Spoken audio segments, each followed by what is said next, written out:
muri ino nkuru ya Mose udushikirije dusigarane mwiki ratubwiye ivyo gutera ibishanga abantu uri mu modoka navyo bivutse iki icyo bivuze ni bisanzwe urashobora kwigira nta kuntu ushobora gusanga n'ibishanga bitarukira ku muntu umushoferi atarohara bigizemo nyene bishitse kubera hari abantu bagendana imodoka bafise inzigo. Tarisisi Hope Ministry TV ni umuryango washinzwe ugamije gufasha abakene, imfubyi n'abapfakazi batagira kirengera, abana baba mwibarabara, abasangwa butaka, abarwariye mu bitaro ndetse n'imfungwa. Nawe nimba hari umusanzu wifuza gutanga, duhamagare cyangwa utwandikire kuri izo nimero ziri kuri screen.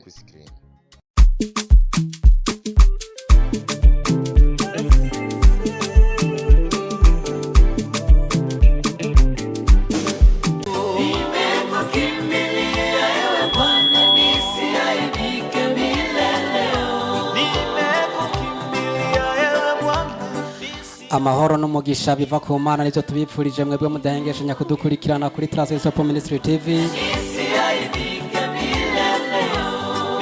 Mu kiganiro cyo kuri uno munsi watuje tugifise ikibazo kimwe tugiye kuvugana ko,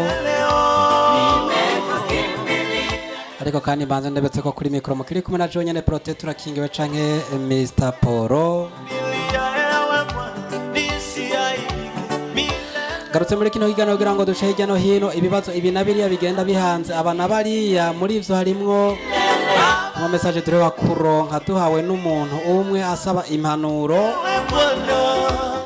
cyane kubita hirya no hino, ariko kandi ngaruka kubona yuko dutegereza kwicara n'abadukorana hano kugira ngo twumve eske aba nabico kibazo bacumva gute, niye impanuro twoha uwo muntu. Ariko imbere ko tuduka kwijamba ndabashikirize, imbere yanje hari umuntu yambaye amadinete abandi bayita marori canka marinete. Tumuramutse turokura kwakiriye. Ego. Ni sawa? Ego ni sawa. Namaze uratekereje sana? Vraiment urugendo rwari runini. Kenda kwari runini canke kwari runini? Ibutse abari kwa dukurikirana ninde ari imbere y'abari kwa dukurikirana. Okay, siundi ni Safi, ni Nzima Safi, ndabaramukije mu izina rya Yesu. Amen. Ndakunda cyane kandi gose cyane. Amina. Asante sana. Kundi raneza kwande kumwe nande? Na Parfait ndutira byose. Ko waruciye ukango. Nta mpamvu yo kuri Rwanda kuvuga amazina nawe uyazi ayo twibwirira bari kwadukurikirana. Neza cyane. Nabo turakwaye ikaze muri kino kiganiro. Murakoze cyane. Kikira cyo no munsi rero twatukiye kugishikirizwa na Jonyene Prote turakingiwe nkuko namaze kubabwira, tugira ko tuduga kwijambo ni inkuru y'umuntu umwe ndetse sumwe ni babiri. Umwe yari umukene ariko uwundi yari umutunzi. Mutango kibaza ko ngoma mvuga ya nkuru yarazaro no mutunzi oya. Uno mutunzi yari atunze kandi ibintu bitari biki ibintu byinshi cyane, ariko kandi yari afise umugenzi wiwe w'umukene. Mu gihe ciwe c'ubutunzi twavuga yuko atigeze yitaho na gatoyo no mukene, ku buryo no mukene yaramusaba ivyo afise kandi ivyo akeneye kugira ngo amufashe, ariko no mutunzi akamubwira ati toka uwende kure egerayo.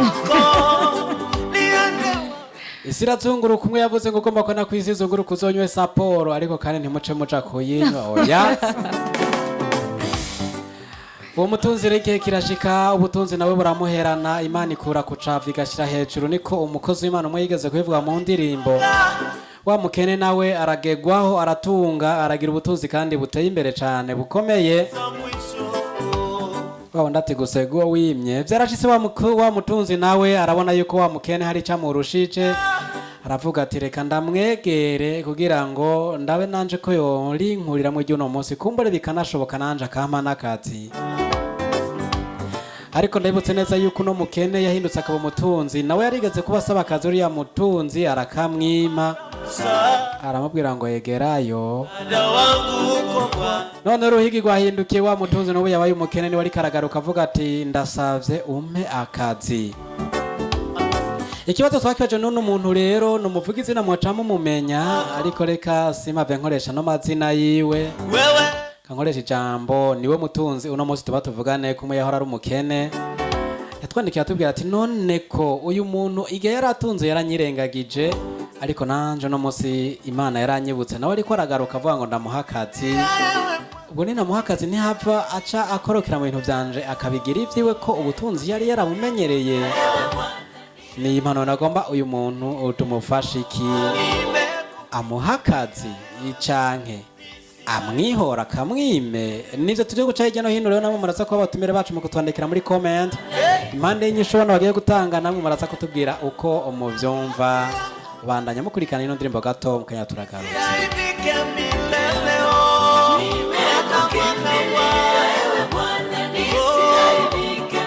Nokora tugarutse kuri kino kibazo duhereye kwa Parfait ono muntu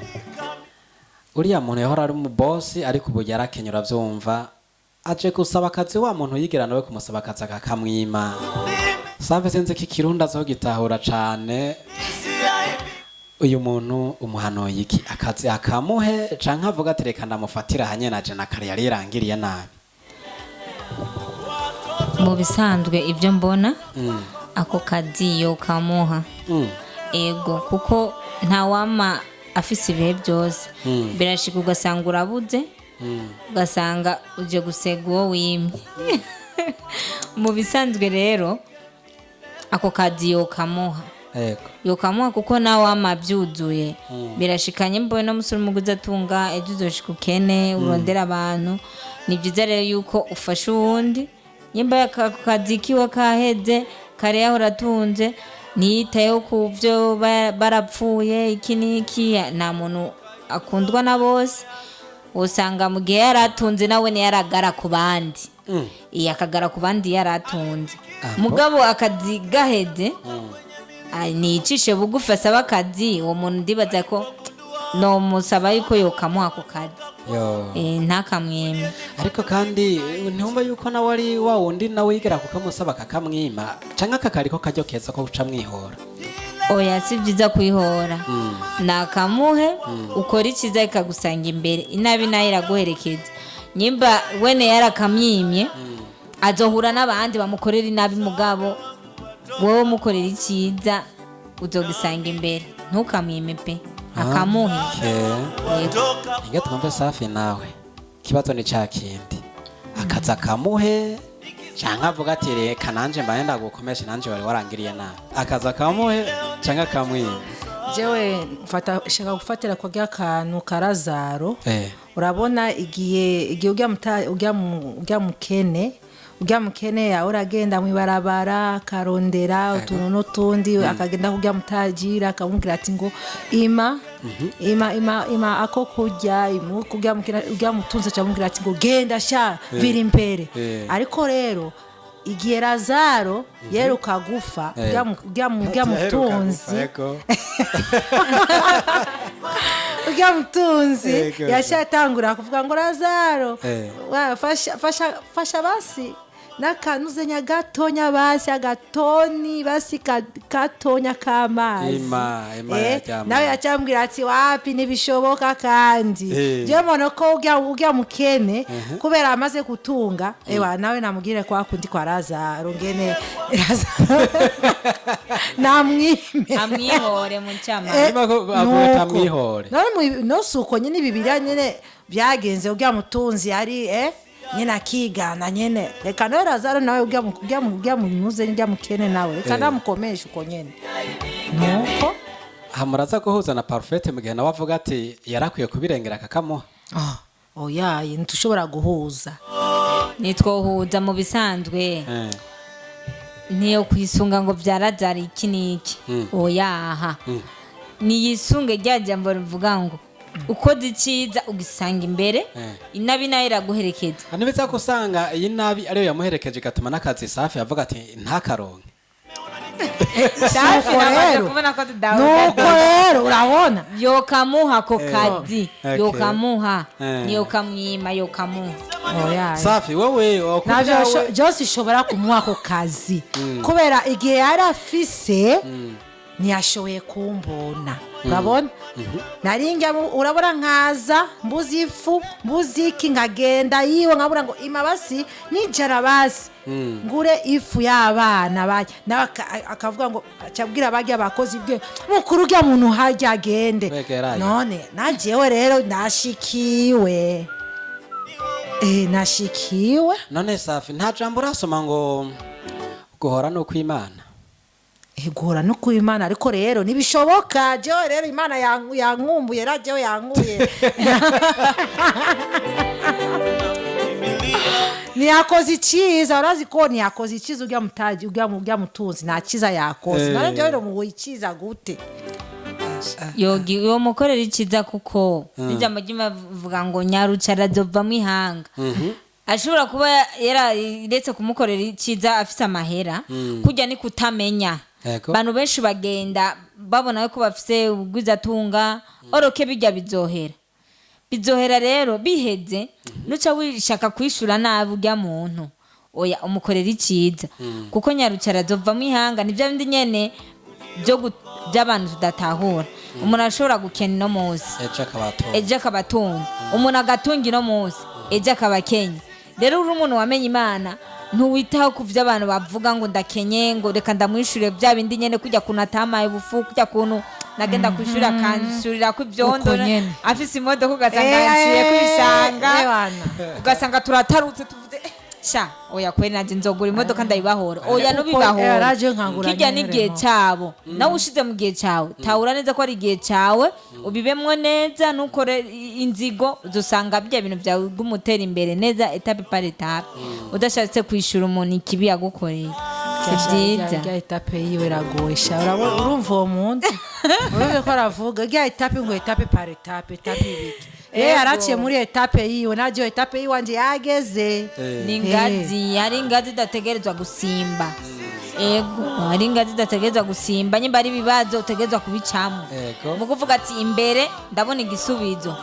ugasanga imbere ubonye inyishu rero nuco ushaka kugirira nabi bajya bagufashe nabi mu magorwa ahubwo ubagirira neza ubereka yuko bijya tacho byari bigutwaye ari igihe warimwo wari Rodebayi niba rubwashiki Kanani yego ushiki Kanani byose birahinduka reka n'ibiga bya Rodebayi byabasha niba biragoye kuza guhuza ariko kandi nibaza ko kino kibazo kiri hagati nibaza ko kino kibazo shaka kuvuga kugira ngo tumufashe ariko ndumva biracari ko biragorana ku mpande zose aho umavuga ati jewe wapi kabisa akazi sinomuha ariko tugarutse ku rundi ruhande Safi iyo umuntu igihe yaragitunze igihe yari umutunzi birumvikana ko atigeze yitaho ujya mukene nivyo uzi gute ko Imana itobihaye ubutunzi ujya mukene kugira ngo ujya mukene nawe akora icizo no mutunzi yahoze ari umutunzi no musore mukene kugira ngo kumbure nawe abe yigishije uriya mutunzi niyasubira gutunga ntatse afata nabi abakene jewe mbona ko Imana ni Imana niyo yabikoze kubera naje ndamuhane ndahanye ujya muntu ujya mutunzi sishobora kumuha akazi naje no mudugano ndi mu muduga wanje namu nduhuye mu nzira nshashira umudugu kubera ndamugonge kwanza urasigere yawe rayishi bihitiyemo n'inzigo inzigira imwe Safi ararengeye abahagiyemo inzigo vraiment abahagiyemo inzigo nduhuye wibarabara nshagira uku kwanza namukangije kwanza umuduga kwanza hanyuma nca nasubiza mu ibarabara ati nanje nkako yarigeze gukangirira ni kibazo ariko kandi Parfait ino nkuru yuno muntu yatwandikiye adusaba impanuro cyangwa intererano birumvikana abantu uno munsi bari mu buzima bw'ubutunzi ejo bakazoba barakenye n'abandi uno munsi bakenye ejo bakazoba barabatunzi zo kwitwara gute imbere yuko tuzagara kuraba impanuro twuno muntu umva mu bisanzwe hari akajambo kaciye kanzamo urumva ni nk'akajambo navuga ati ko kuba Rodebayi ni ahantu hari ibibazo aho nyene Imana aba yagutaye yaguhebye ibibazo abantu bakaguheba bakaguta Rodebayi n'ahantu habi cyane rero n'ahantu uca ugahingurwa ugakubitika ahantu nyene imana ikumesa ikakwanikira ahantu hari ibibazo hari ingorane kugira uzoshika ikanani neza ntuzosamazwe n'ivy'ikanani usamazwe na vino usamazwe n'ibiki n'abakobwa ibiki ikanani hari ibintu byinshi bisamaza nshise kuvuga ngo nibuka Mose igihe yari ubwami umva yarya ibyo ashaka iki niki mugabo kubw'imigambi imana yari yamufise ko yo kuja gukura abanyisirayeli hariya muri Egiputa rero yamanje kumucisha hehe hasi yamusubize hasi naguma samarira zanja ya mata y'ubwami iki yamanje kumushisha hasi aba aragira inka zayo Yetiro yamanje kumucisha hasi bisigura ngo urashobora kuba utunze ugiye guca urashobora gutunga ugasanga urakenye ubwo muri ubwo bukene haba hari icigwa uba uri kuriga usubiye kandi gutunga ukagirirwa ibiba kugatunga uca utahura tuvuga ati oke hari ahantu naciye sinzosubira kwishira hejuru mvuga ati ngo ndagaye kubwo natunze iki oya imana irakureka ukabibamo mugahara ahandi imana igucisha ugakubitika ikagucisha mu buzima ikakumesa ikakwanikira umaze gutahura rero yuko nuko usubira hasi bibaho subi ukaduga hejuru kandi ugahezagirwa ucumenya ingene witwara ku bantu nusubira gukora bya bindi ngo uri mu modoka watere kubishanga abantu iki uca wibuka aho wavuye yuko ubuzima bushobora guhinduka ucumenya ingene wo kwitwara. Muri ino nkuru ya Mose udushikirije dusigarane mwiki ratubwiye ivyo gutera ibishanga abantu uri mu modoka navyo bipfutse iki ico bivuze nibisanzwe urashobora kwigiraga nta kuntu ushobora gusanga n'ibishanga bitarukira ku muntu umushoferi atarohara bigizemo nyene bishitse kubera hari abantu bagendana imodoka bafise inzigo bivanye n'ibihe baciyemo ugasanga abonye umuntu kanaka ari ku ruhande akugenda buke buke arazi ko hari byondo ugasanga agiye gose n'umuvuduko ibyo byondo bigatarukira abantu abo bantu nabo batsitaje mu gihe batararonka iyo bakwiye kugira imodoka cyangwa basanga baranayifise bayisitse muhira bitoro ugasanga ubataye kubishanga barababaye kaca kaja mu mutima kakaniga rero bisanze igituma ncishe kwa Mose nuko nyene hari gihe uba mu bihe bikomeye ukaba mu buzima bwiza tuvuge nk'imisore ugasanga ubahe mu bavyeyi ataco babuze iki mugo ugiye kubaka kubiti kugaca mu buzima buri hasi ucyumvira je kwa mama naragirane ntaco nabura mugabo nje mu bundi buzima ugasanga bubayicigwa bukakwigisha mu bisanzwe urashobora kuba ukomeye mu nyuma Imana ikagucisha bugufi nibyo nashatse kuvuga. Bivuze neza tugarutse ku rundi ruhande ko iyo mutunzi ashobora kuba yabaye umukene kugira abanze yige guca mu buzima bwo hasi akimana niyo ashobora kumwibuka amenye ukuntu yitwara kuri bari y'abantu yita ko arabo hasi neza cyane safi nawe niko byumva vraiment ndagaruse vraiment ndagaruse mbonye n'ibyo kubera je urabona kubera jewe tuvuge ngo jewe ndujya mukene natunze rero vraiment nzi ikintu kiri muri jewe vraiment ndagaruse noshobora kumubabarira ibintu vyose yakoze kubera jewe ngamubabarira ibyo byose yankoreye ngamubabarira ngavuga byose reka ndabiterera inyuma ndamubabarire nuko nagaruse urazi iyo umuntu amaze kumenya Yesu n'umuntu akomeye cyane iyo mwemu yera imaze kwinjira muri yo wese sawa vraiment ntushobora gukora ikibi ijambo profete yigishije ndumva riragukozeho vraiment yankoze nivyo vraiment nivyo kabisa kubera igihe nkuru yavuze ya Mose naciye nibuka igihe cya Mose igihe abo muri nuze muri Egiputa ibintu byabaye muri Egiputa ibintu byabaye Abisirayeli vraiment ni byinshi cyane yacinkorako bya muntu kumubabarira akamuha akazi nyene akazi akakamuha akamubabarira ibyo byose yamukoreye byose akamubabarira nuko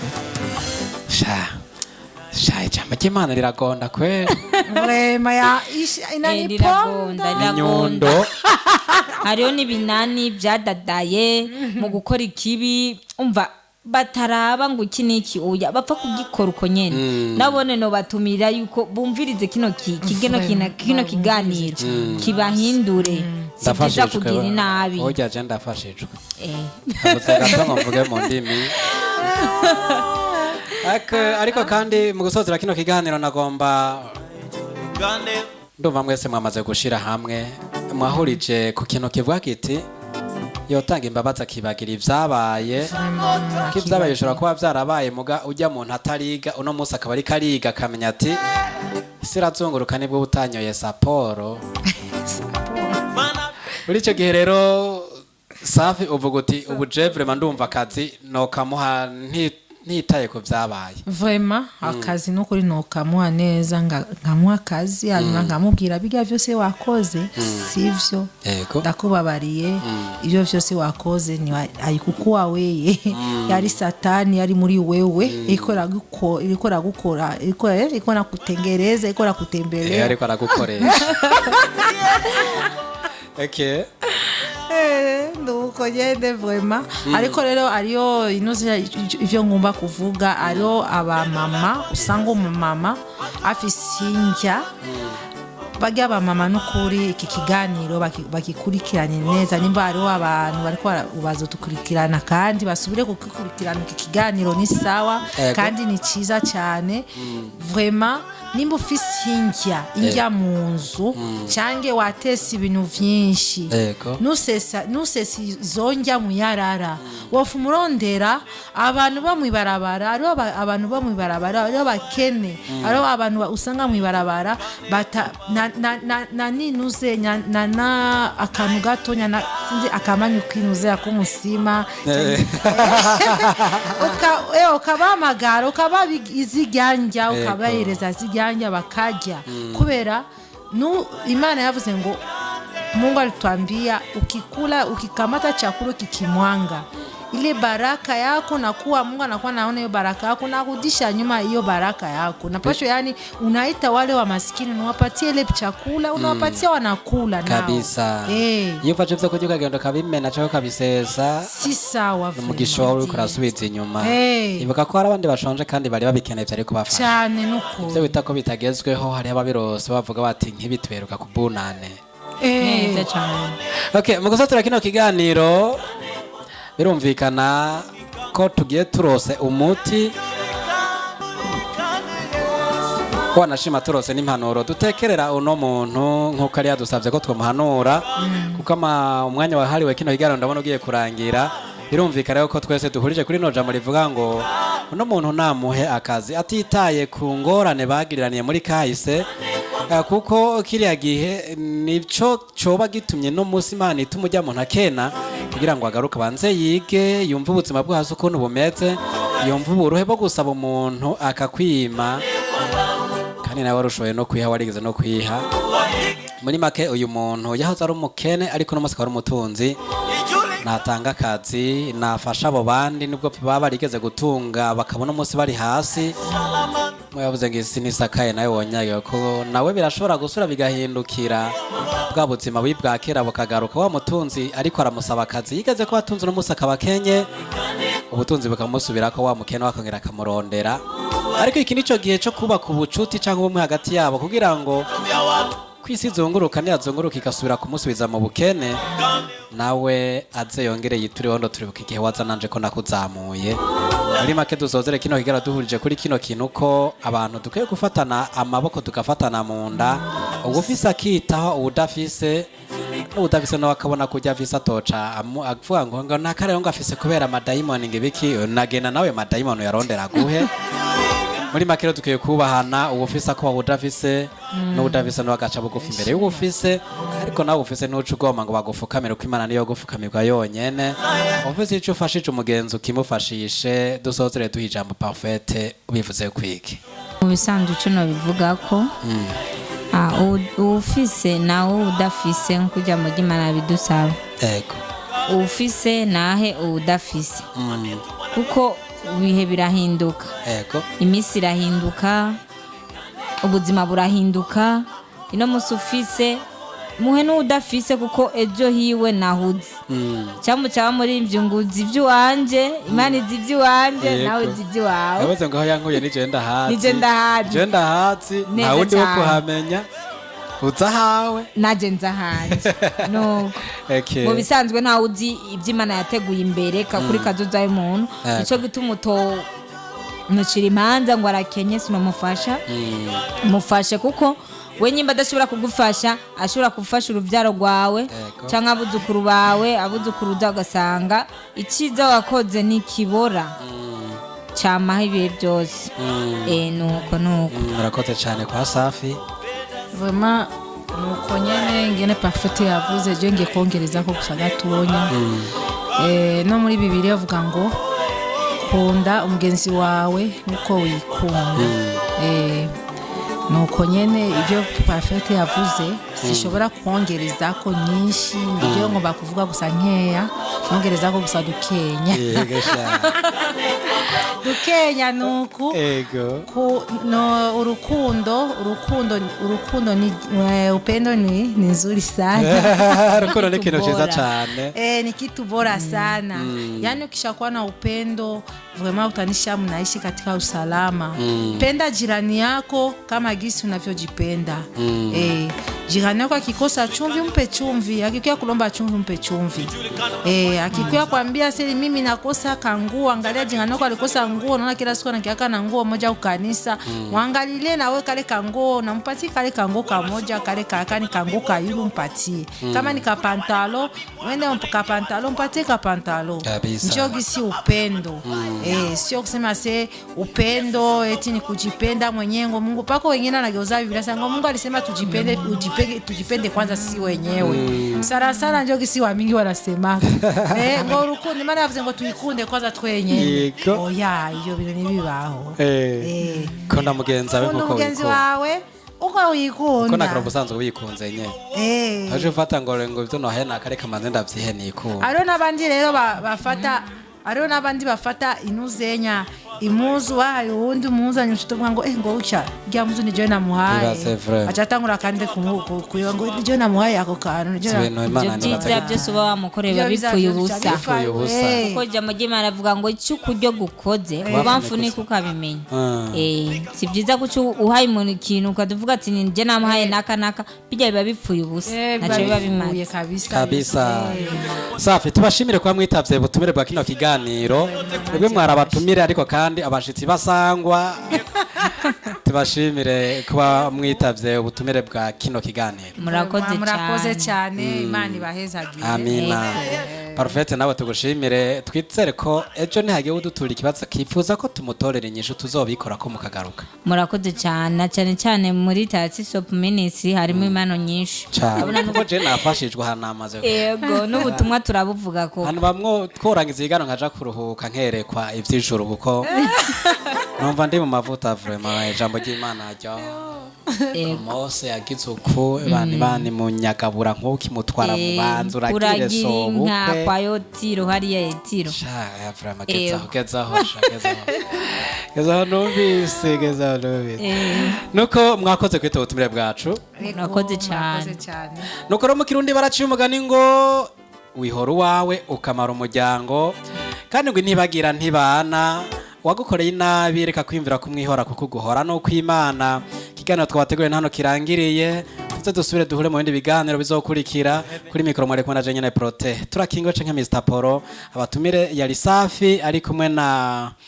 Parfait nabo tukaba tubike banuye kandi Imana ijanera muho mugiye gusiga inzira amavuta kuko ngo wagiye ntiyagarutse I am here namwe mwadukurikiranye gira kantu washa subscribe gire partage gire comment ikino kiganiro za kutubwira kuntu wacakiriye